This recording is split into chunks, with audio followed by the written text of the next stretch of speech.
Very busy day. From your end, do you hear any talks about a possible ceasefire coming anytime soon?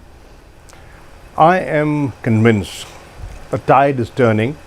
I am convinced the public pressure, the pressure of public opinion is mounting and ceasefire is inevitable. Israel is losing out. They're losing the media war despite their connections. They are losing the media war. The tide is turning. What are their connections? Deep pockets. What does that mean? Well, they're very influential people. They control media. I would call that an anti-Semitic remark. Well, you see, the point is they have a lot of influence and they get a lot of coverage.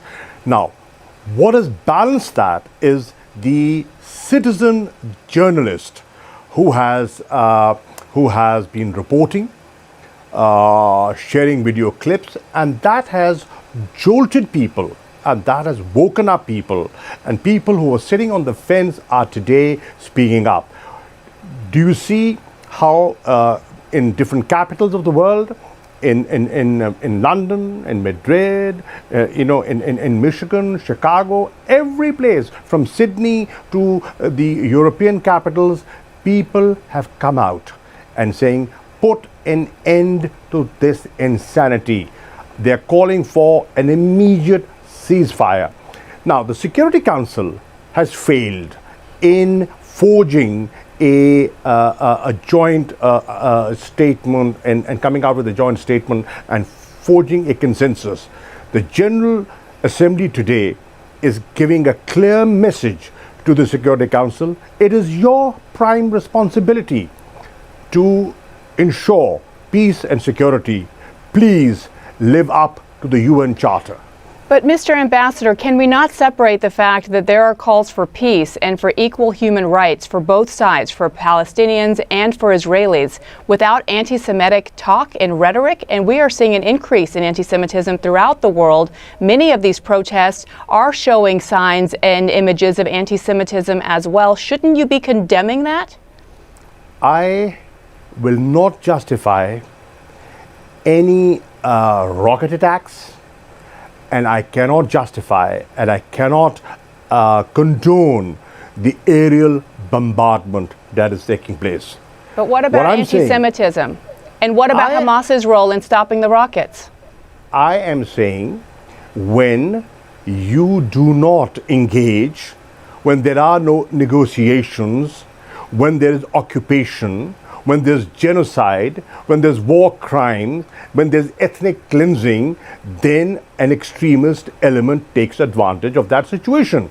Avoid it. How do you avoid it? You avoid it by pursuing a two-state solution, by adhering to the Security Council resolutions, respecting them, implementing them, fulfilling the promises that have been made and have been often broken.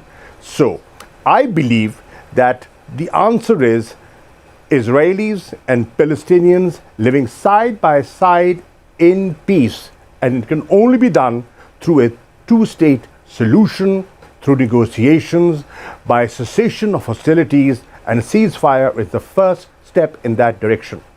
Does that include condemning anti-Semitism and condemning statements? I am not justifying any of that. You began this conversation. I am so sorry. There's so many things I want to talk to you about, but I personally am offended as a journalist. You began this conversation by saying that suggesting that Israel has, quote, close friends and powerful friends in the media.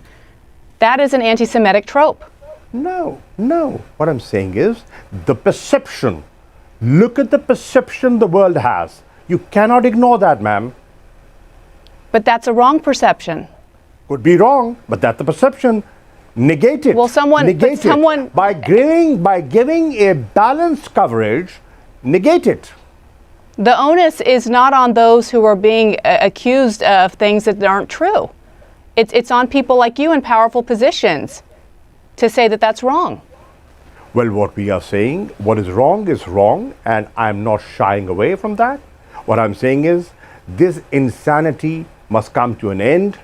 We must promote dialogue, we must sit and talk, and we must promote peace. Israelis and Palestinians, everybody has a right to live. They have a right to protect their children. Look at what's happening. 230 innocent people have been killed. More than 50,000 people have been displaced. 50 schools have been bombed. Hospitals have been targeted. Red Cross has been targeted. The AP office, media outlets have been targeted. And what they're saying is, okay, if you think there was Hamas presence there, why don't you have an independent investigation?